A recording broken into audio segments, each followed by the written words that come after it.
Well, what do you think of this color? Is it not beautiful? I will not let you destroy my world!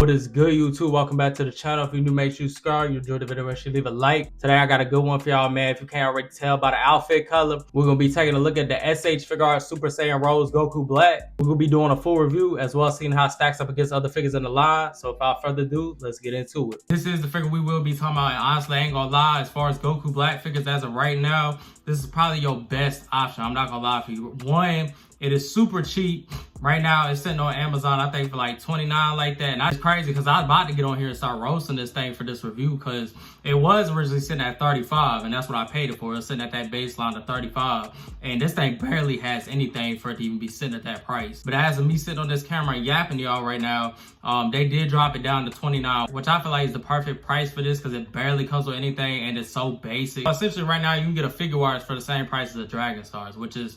that's low-key crazy if you think about it. But it is priced at $29 on Amazon right now. But what's cool about this figure is it is sitting on the exclusive body instead of them using the actual original release body, which I do think is live for the simple fact that you are paying only $30 for this thing. So it does have a little bit of variety to it. I ain't gonna lie, I do want the original and I will probably get it down the road sometime. But as of right now, I feel like this is the perfect placeholder for anybody who wants a Figuarts Goku Black. And even as of right now, I do have the bootleg of the original that I am going to review and I will end up comparing to this thing. So that also be a cool comparison to see. But without further ado, I'm going to start talking y'all's heads off. Let's get into the review. Here we are, man, on the outside of the box.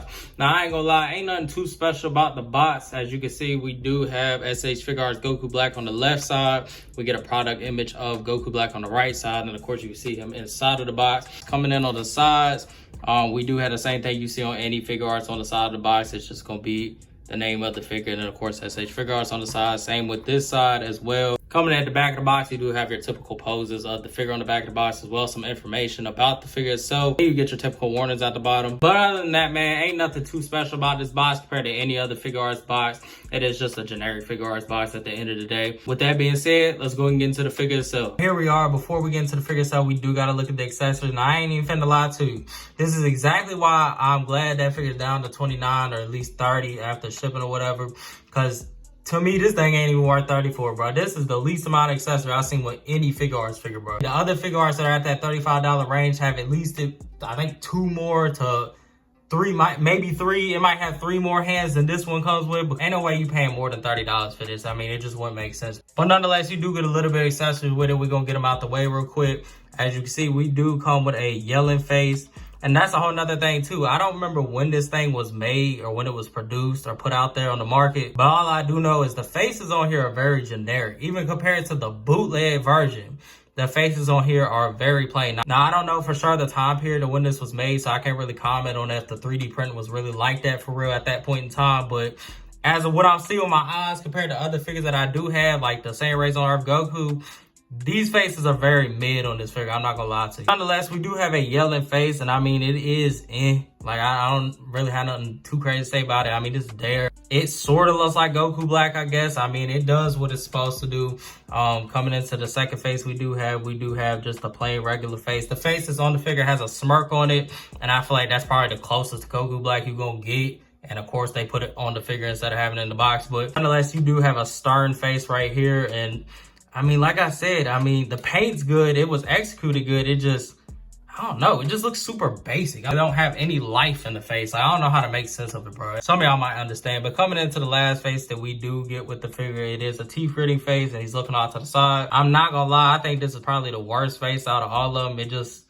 I don't know. I don't know if it's the eye placement or what, but it just, to me, it looked funky. I don't know. Y'all let me know what y'all think about these faces in the comments. To me, this thing just looked crazy. I ain't gonna lie to you. It looked bogus. But nonetheless, we do have that teeth-written face. Coming into the hands, and here we go again with the same generic hands we get with every figure, especially with this figure. But nonetheless, we do have some key blast hands right here. As you can see, the only difference with these hands compared to any other SH Figuarts is he does actually have the time ring right there on his finger, as you can see, and that's the same with all these hands. So they at least did that detail, and it's not the exact same as any other figure, but you nonetheless do have the key blast hand option. Here you have some fighting style hands. I mean, this is gonna be the same as any other fighting style hair you see on the Figuarts. But again, the only difference is you do get that tom ring. And it is actually sculpted. It ain't just like they just painted it silver or anything like that. It is sculpted. But nonetheless, you do have the fighting style hands. The last hand you do get is a instant transmission hand with the tom ring on it as well. And again, as you can see, it is sculpted on there. But yeah, man, I ain't even finna lie to you. As far as accessories on this thing, if I had to rank the accessories on this thing, I ain't gonna lie, I'd probably give it just like a 5.5 out of 10, considering, I mean, it don't really come with nothing. I mean, it's generic, and then on top of that, the faces don't look good, bro. To me, they look a little goofy, I ain't gonna lie. They look off for some reason. They don't really look like Goku Black to me, or even Goku, period. Something about them is just off. I don't know if the eyebrows are too long, or I don't know. Maybe they look better on the figure itself. You get the hairpiece over the face. Maybe it looks better then. I don't know. But like I said, I'm going to give the accessories a 5 out of 10. With that being said, let's get into the figure itself. And here we are with the figure itself. Now, as far as paint detail and the overall look on this thing, I'm not going to lie. Like I said, with the accessories, the face on the figure is probably the only face that does look like Goku Black to me. I do like how it has that evil smirk on the face. And then another thing I really like about this figure is the shading on it, bro. I ain't gonna lie, they did go crazy with the shading. But nonetheless, that's only because, like I said, this is technically using the same body as, I think it was a SDCC exclusive or something like that. I can't remember for sure, but I definitely know that it was an exclusive. And I know that it definitely has the body on here from the exclusive. Which, now that I think about it, has Tamashi really been finessing us now that I think about it? Because if that's the case, like, I've been noticing a pattern. And I know somebody else had to notice it at this point, bro. Ain't no way I'm just the only one. All right, so if this came out, I guarantee you it came out a little bit after exclusive had released. And everybody went bought that exclusive for the simple fact that the original cost so much. So everybody went and got that exclusive. And I bet you they turned around and released this junk right after exclusive. I don't remember the exact time period this was released, but I'm telling you that I guarantee that's exactly what happened. Think about it. They ended up announcing that exclusive Awakening Super Saiyan re-release that they did, where it was the repaint. It's pretty much the same 2.0 Goku that they ended up re-releasing. I think it was a New York City exclusive or something like that. But nonetheless, they did re-release that figure and do a different paint job on it. Of course, a lot of people did not have the original in their collection, or the price was just too high. So they had probably ended up buying the exclusive. What did they announce right after they had released that exclusive? I kid you not, probably like 2 to 3 weeks after that, they announced the brand new 3.0 Legendary Super Saiyan Goku. And then hold on, I ain't done yet. They announced the Super Saiyan Boy from the Future Trunks, right? Brand new 3.0 body, whatever, cool. They announced him. A little bit after that, what do they announce? Boom, we ain't had a Trunks in so long, so everybody started going crazy for the new Trunks, right? All right, so look, everybody bought a new Trunks. What do they re-release right after that, bro? Another Trunks, literally, for a $35 price range. I know I'm not tripping, bro. Y'all let me know down in the comments if y'all caught it on that. I know I ain't the only one. Yeah, man, with that being said, like I said, paint detail on this thing, I'm not gonna lie, it ain't too bad. It ain't nothing crazy or nothing like that. I do, like I said, really like the shading on this thing.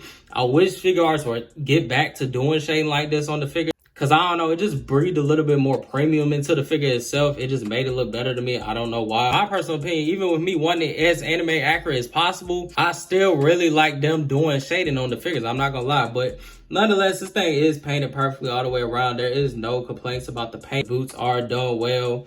And like I said, you do have that shading going all the way through. I really do like that because it gives almost like a glow effect. The paint on the hair is painted perfectly. Nothing to complain about there. It does have a metallic, almost like, I say silver white sheen going through it, as you can see when the light hits it. This face, like I said, probably the best face out of all the faces. I'm not finna lie to you. I don't think this hair is at all anime accurate to Goku Black at all. I think the original release they did release has the best anime accurate color on it, but nonetheless, the hair is painted nicely. So like I said, paint detail is not bad. It is done perfectly all the way around, so I can't complain about nothing like that. So I can't complain about the paint detail. It is perfectly painted all the way around. There's no sloppiness to it or anything like that. And like I said, you're paying, what, $30 for this thing as of right now. The quality definitely is there. Like I said, the face is, to me, the only thing I really don't like is the hair color. The color does seem a little more like a, I don't know how to explain it, honestly. It's like more of a purple color as compared to that rose color that you see in the anime or even the original release. But nonetheless, painted detail is there. So I give it like a 9.5 out of 10. I can't sit here and be like, oh, I don't like the face, so it's garbage. I'm just not one of them type of people at all. So the paint and detail, I will give it a 9 out of 10 because it's executed perfectly all the way around. Nonetheless, that is paint detail. Let's get into the articulation. All right, man, jumping into the articulation, we will start off with the head. We'll see how much it goes up. I can tell you right now, I don't really have much going up, but I feel like that's because the hair is blocking it, and that's usually with any Goku figure at this point. Going down, we do get a good amount going down. And look all the way down. Coming into the arms, you can raise them up about that much. You do go up about that much. You do have a bicep swivel, and then you also have the typical double jointed elbow. You got a hinge at the wrist, but this one, oh, there you go. So you do got the hinge at the wrist. Coming down to the torso, you don't really get any range going forward. You do get some going, actually you get a lot going back, which is bogus. It ain't got none going forward, but it does have a lot going back. But you do have a lot going back. You do have some range in the torso, as well as you got some swivel in the waist. Coming down to the legs, I'm not gonna be expecting much considering this skirt is blocking it, but you do get that much going up. It could go more, but that skirt, like I said, is blocking it. But I mean, that is decent for what you're doing. Doesn't really go back at all. You do have a thigh cut right here. You do get some range there. Double jointed knee as per usual. Coming down to the feet, you do get pivot side to side, as well as a little bit of range going up and a lot going down. Toe joint does work perfectly, and that'll do it for the articulation. I'm not gonna lie, I'll probably give that like a 9.5 out of 10, probably even a 10 out of 10. I ain't gonna lie, I'll just give it a full 10 out of 10. The quality is there, the joints are all tight, and it will hold its poses, so the articulation is good. Before we wrap it up, I did want to do a size comparison with, of course, Goku, with the same Raise on Earth Goku, and then we can even throw Vegeta beside him, and I feel like it does scale perfectly as far as scaling with Goku and Vegeta. It does look like it is slightly shorter than the same Raise on Earth Goku. Nothing too crazy, and I think the only reason that is because this thing has a giraffe neck on it, but nonetheless, it will scale perfect with your other figures in your collection. And that'll pretty much wrap up the whole entire review. Now, if I had to rank this figure, I'm not gonna lie, I'll probably give it, I'd say like a 7.5 out of 10. And the only reason I give it a 7.5 out of 10 is because, like I said, man, it barely comes with the accessories. The faces aren't really that well done, and again, that hair just isn't accurate at all to me. But other than that, man, it is a good figure. I'm not gonna lie, I'm not saying it's a bad figure. That's why I did give it a 7.5. I do really like how they did the shade on this figure. I'm not gonna lie, I love the glow effect that it does give off, and the articulation is good, and the joints are all good. But with that being said, would I recommend y'all picking this thing up? I'm not gonna lie, it really is a good figure. I just wouldn't pay more than 30 on it. The faces are basic and it don't really come with much, but it is a good figure. Like I said, I'd only spend 30 on it if you can get it for that. Y'all let me know what y'all think about down in the comments. If you enjoyed the video, make sure you leave a like. If you new, make sure you subscribe. Till then, I'm out. Stay tuned.